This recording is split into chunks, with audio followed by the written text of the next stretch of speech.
Hey guys, welcome back to my channel. So guys, this has been your Dong Bisaya at your service. So guys, for today's video, so ito na nga guys, kasi Christmas na nga. So tayo kasi guys, busy sa trabaho. So ngayon ko lang naisip para i-assemble yung aking napakaliit na Christmas tree. So syempre, kailangan din natin may Christmas tree sa bahay.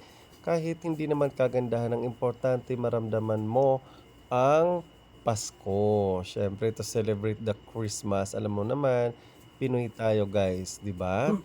So yun na nga guys, so sinisimulan na ni Dung Bisayang ayusin, patayuin yung Christmas tree mga kadung Bisaya. So medyo ano nga lang siya makuti sa Bisaya, no?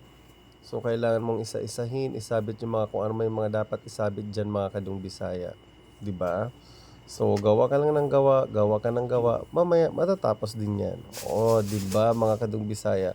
So, ayun na nga, sinisimulan na nating ikabit yung mga decoration na yan. Actually, mga kadung Bisaya, hindi nga ako marunong maglagay ng mga ganyan decoration. Gawa nga ng, syempre, bihira lang naman ako maglagay ng ganyan at hindi naman ako magaling talaga. So, ang inisip ko na lang siguro pag pinagsama-sama yan lahat, mabubuo na rin yan. So, matatawag mo na rin siyang Christmas tree. O, di ba? So, hindi mo naman kailangan magaling dyan ng importante. So, ito na nga mga kadong Bisaya. So, bibilisan na natin. Gawa nga ng medyo matagal yung video na yan. Kahit ganyan lang guys, it takes times. O, di ba? Hindi mo alam kung ano ba talaga. Kaya guys, yung makakapanood nito, huwag niyo po akong i-judge kasi wala po talaga akong alam pagdating sa mga ganyang paikot-ikot, 'di ba? O so pasensya na kayo guys. Hindi talaga tayo expert pagdating sa ganyan, 'di ba?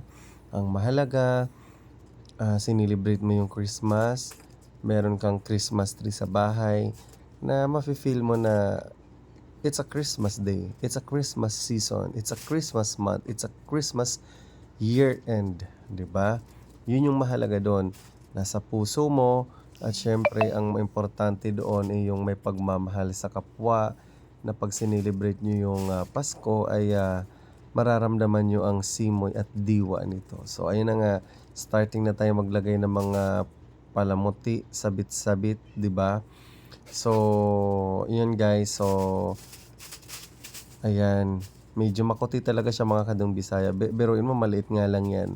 So actually guys, gusto ko sana bumili na ng malaki. Kaso sabi ko nga, nakakatayo pa naman siya, pwede pa naman. So maybe next year na lang tayo gawa ng malaking Christmas tree. So since mag-isa lang naman ako dito sa apartment, sa bahay, so hindi ko na kailangan ng malaki. Pero next year,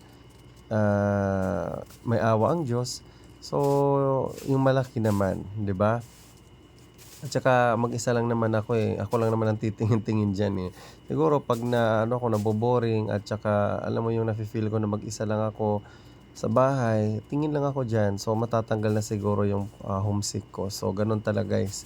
Parang ano lang din ako mga kadong Bisaya, OFW na nagtatrabaho sa malayong ibayo ng lugar, 'di ba? So, yun.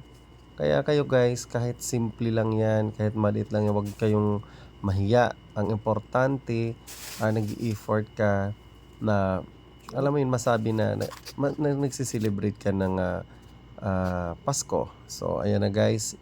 Diyan ko lang yan ipapatong sa may ref sa taas. Actually, lipat ko lang pero as of now, diyan ko muna siya ilalagay. So, yun lang mga kadong Bisaya. Natapos ko na and thank you for watching guys and maraming sa lahat naman sa mga nagso-support. God bless.